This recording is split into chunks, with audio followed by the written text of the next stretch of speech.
I'm Jane Copier, and you're listening to Happy in the Middle, a podcast for Christian women who want to make the second half of life the best half. This podcast is all about helping women to reignite their spark and step into their divine power in order to create deep and connected relationships and also find that fulfillment and satisfaction they crave. So, if you're ready to grow, join me and learn how you too can overcome guilt, resentment, disappointment, and enjoy the fruits of creating a life well lived. Let's go. Hello, my beautiful friends. How are you doing? I have been thinking a lot about what I wanted to talk to you about today, but I keep coming back to this particular topic because I see it so often when coaching my clients on their marriages. And so today we're going to talk about that painful place of straddling in your marriage. And by straddling, I'm talking about that really exhausting and lonely place where one foot is still in the relationship, but the other one is out. I saw a reel last week on Instagram where someone was interviewing this older couple. They were darling, married for like 70 years, I think. And they asked the question to the wife, "Did you ever consider divorce?" And she instantly replies, "Never." And then she goes on to say, "But murder all the time." Oh my gosh. So I know that in every relationship, there are moments of frustration. And there are conflicts that can be quite dysregulating. But in a healthy, loving relationship, there is also friendship, where there's an actual daily choosing of your spouse. When you're straddling, it's a way of disinvesting in your partnership. You're not leaving, but you're not fully staying either. You're kind of functioning, you're showing up, you're doing life, but there's no real intimate connection, right? It's a place where you guard your heart, you withhold your love and affection, and you just keep things on the surface level. I just remember being in this place myself, and it's just kind of like you're polite, you're roommates, but you have no desire to really connect. And it really is one of the most painful places to live. This is what straddling often sounds like in my sessions, just grabbing some of the comments that I've heard over time. But I hear things like, "I love being a mom, so I would never put my kids through a divorce." Or, "I don't want a divorce, but I have no interest in trying to connect with him." Or, "I love him, but I don't know if I like him, and I don't believe he'll ever change." Or, "I've kind of pulled back from him because I'm tired of getting hurt." Or, "I'm not going to give him what he wants because he never gives me what I want." Or, "He doesn't deserve me. He's made mistakes that I can't forgive, but I'll stay for the kids," right? All of these thoughts that I've heard, all these comments on the outside, to other people, things might look fine. You know, their family and friends might think everything is good there. You know how to put on a good show. You know how to show up and look like everything's great. I was the queen of it, right? But internally, you're split. In James 1:8, we kind of hear a little bit about what God thinks about this state of being split. And he says, "A double-minded man is unstable in all his ways."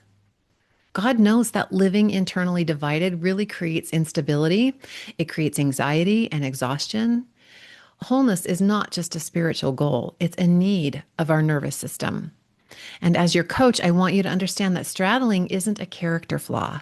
Hear me when I say this. None of us goes into a marriage hoping that we're going to become ambivalent to our spouse or to our marriage. Straddling is more of a nervous system response. It's a form of self-protection when things don't go the way that we planned. It's your way, either consciously or subconsciously, of trying to preserve your own sense of self. So it makes sense why we do it. But it also doesn't have to be that way. And it's healthier. Your nervous system can tolerate more stress than sometimes we think. But let's talk about why we do this and why it makes so much sense to our brains, and then what we can do about it. First of all, I want you to know that when intimacy feels unsafe, whether it's emotionally, spiritually, or sexually, your nervous system adapts. You stay connected enough to survive, right? Living that daily life together, talking about schedules, talking about the weather, talking about the basic things at work, right? But you stay disconnected enough not to collapse. There's no offer of friendship, no affection, right? You may not be openly hostile, but inside your mind, you're full of criticism. You're full of hostility. You're full of that contempt for your partner. And this is especially common for women who've maybe felt repeatedly unseen or dismissed, or maybe they've experienced some emotional or sexual pressure from their partner. A lot of women were taught to override themselves for the sake of harmony, right? And maybe they've done the good wife role at the expense of their own aliveness, their own eros energy.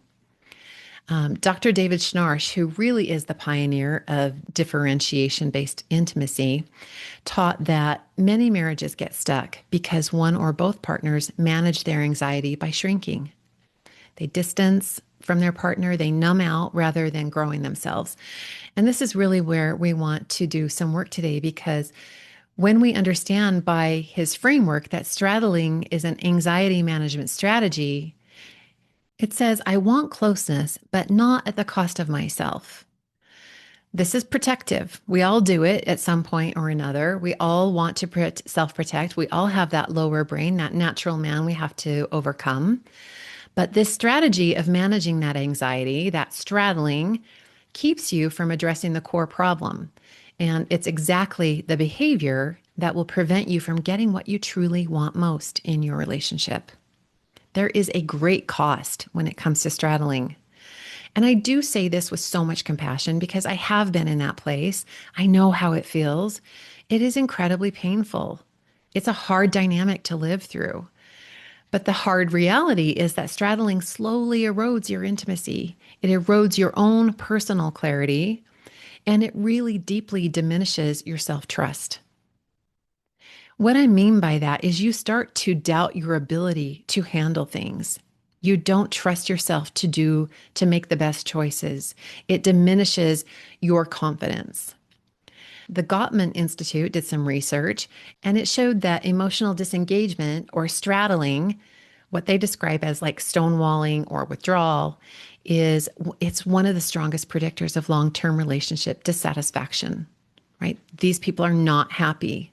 We do it protectively, thinking it's keeping us from feeling harm, but we're actually causing more harm to ourselves. And not because withdrawal makes you a bad partner, but because relationships cannot thrive in emotional limbo. You as a person cannot thrive in emotional limbo.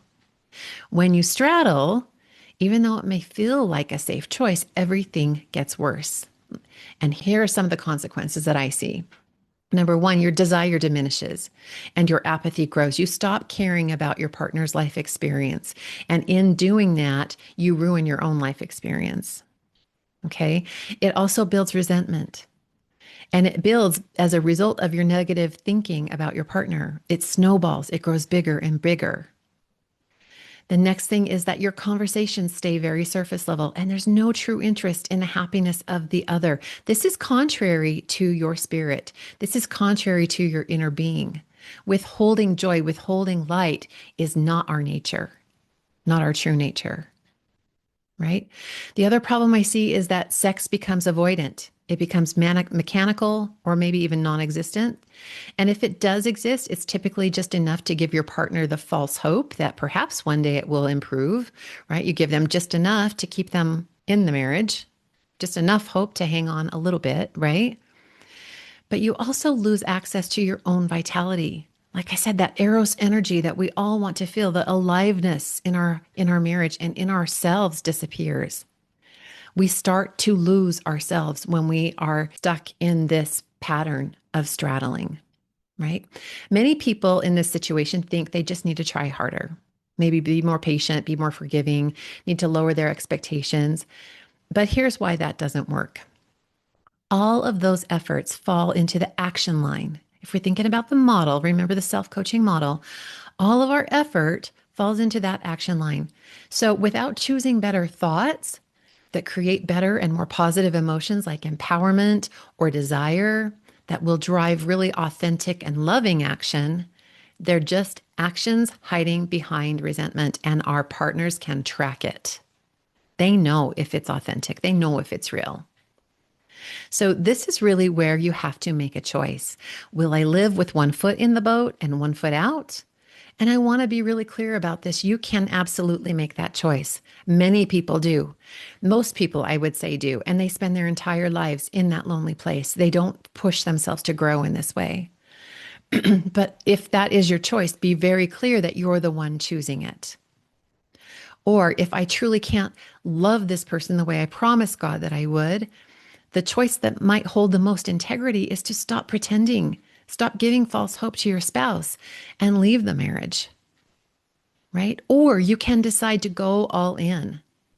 You can wipe the slate clean, you can begin again and choose your spouse on purpose. Choose to delight them. Stop withholding, stop guarding your heart and love deeply. We're the ones that feel the loss of love. And when we re engage and we start to love again, we're the ones that get to feel the love. It's so beautiful the way that this works. We are the ones that feel our emotions. So often we think we're punishing the other person, but we're really punishing ourselves. I think most are so afraid to make this choice because it feels like a sense of self betrayal.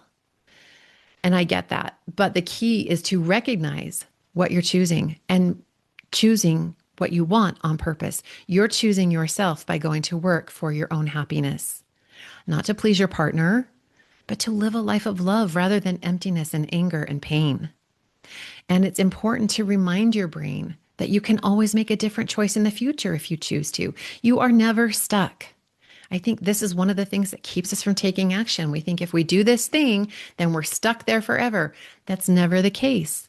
You are an individual being with your own agency, and you can make a different choice if this one doesn't work, right? So how do you do this? That's always a question. I want to walk you through this process. So if this is a place you find yourself at times, this can really help. The first step is to move from ambivalence to integrity, right? A straddling position says, I'm here, but I'm not all here. And like I said, your partner tracks it, they know it. But integrity says, I'm going to be honest with myself about where I am. So we always start by examining our own thinking.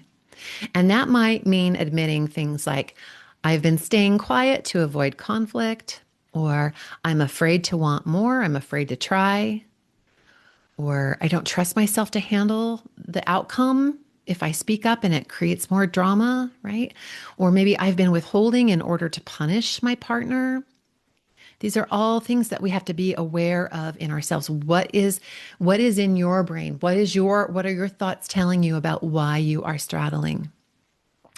So let's use an example here because I think it will help to make this more clear.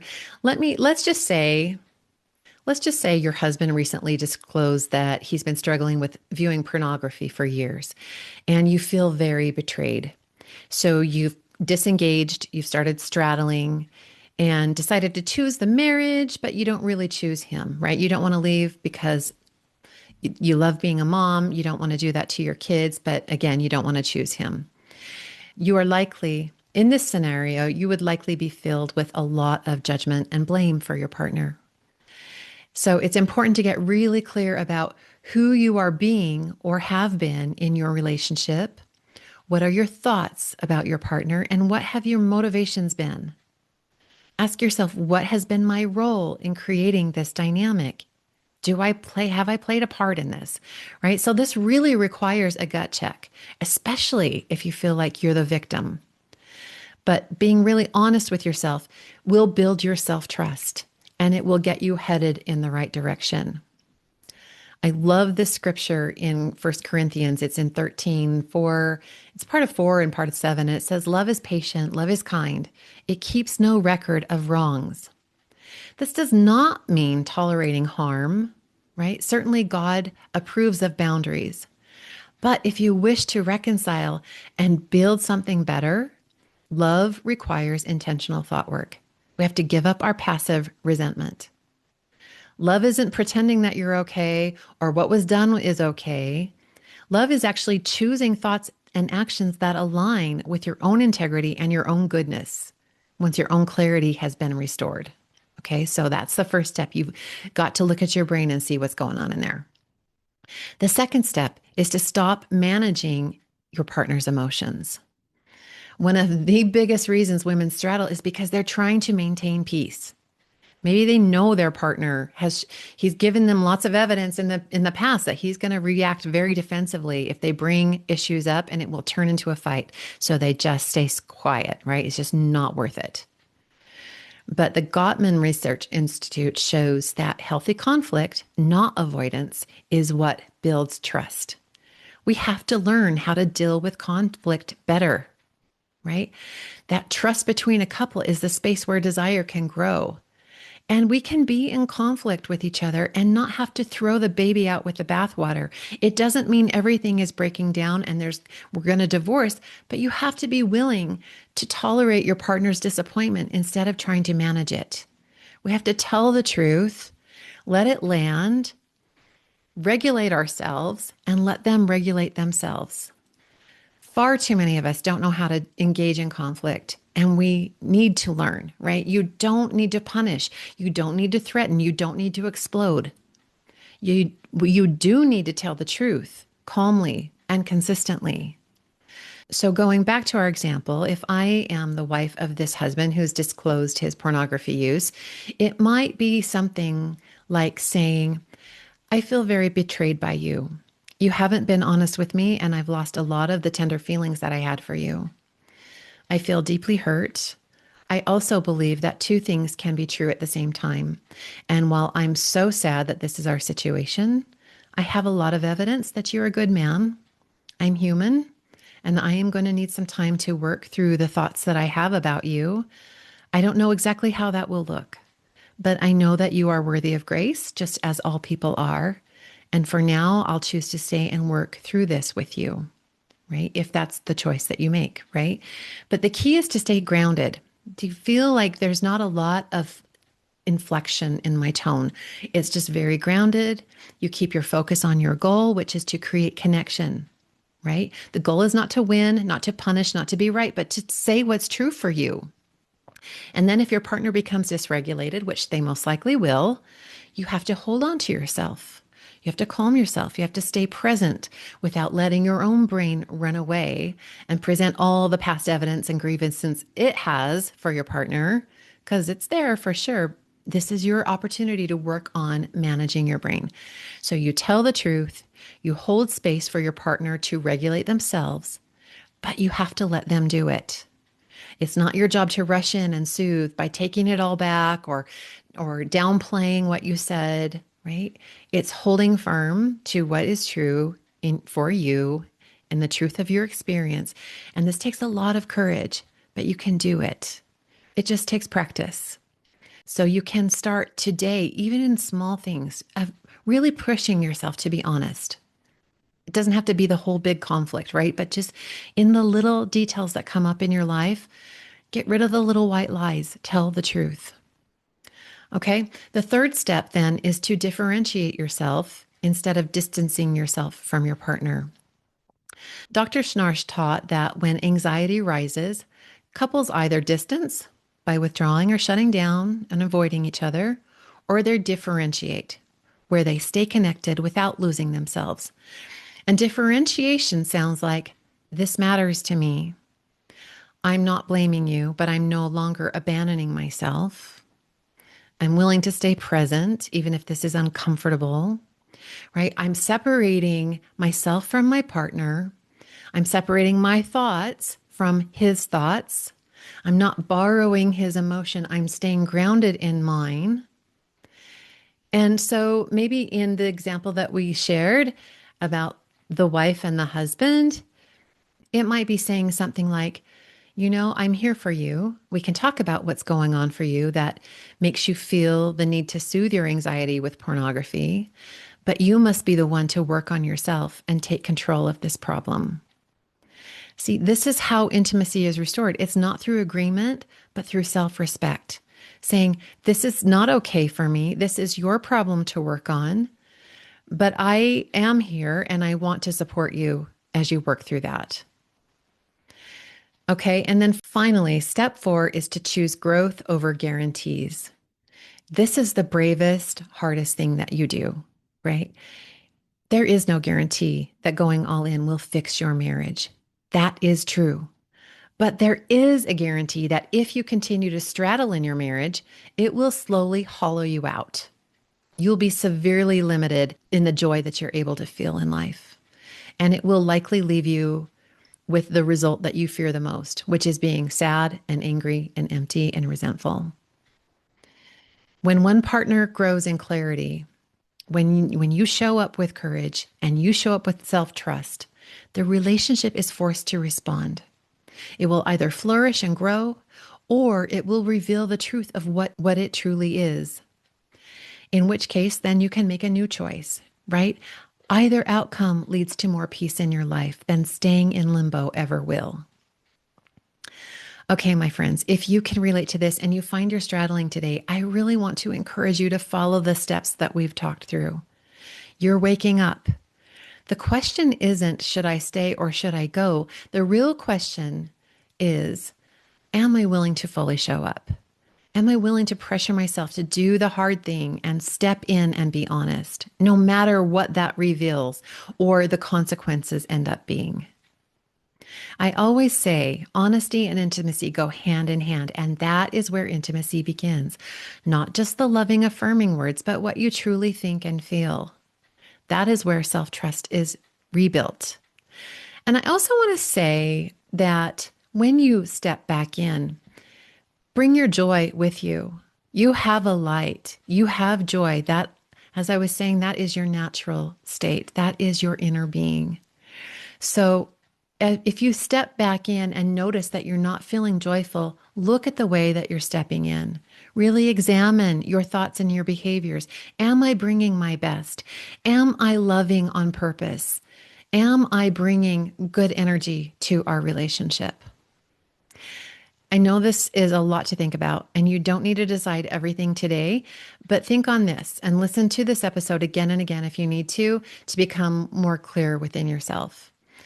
And I would also always invite you, if you decide you want to lean in your marriage and step in with both feet, prepare yourself mentally first and then go for it, right? Practice role playing in your head to find those right regulated words to say, and then find a thought that really fills you with that courage and that commitment and step in.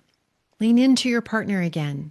Invite God to join you in your mission to create a more joyful and loving marriage. Listen for his voice.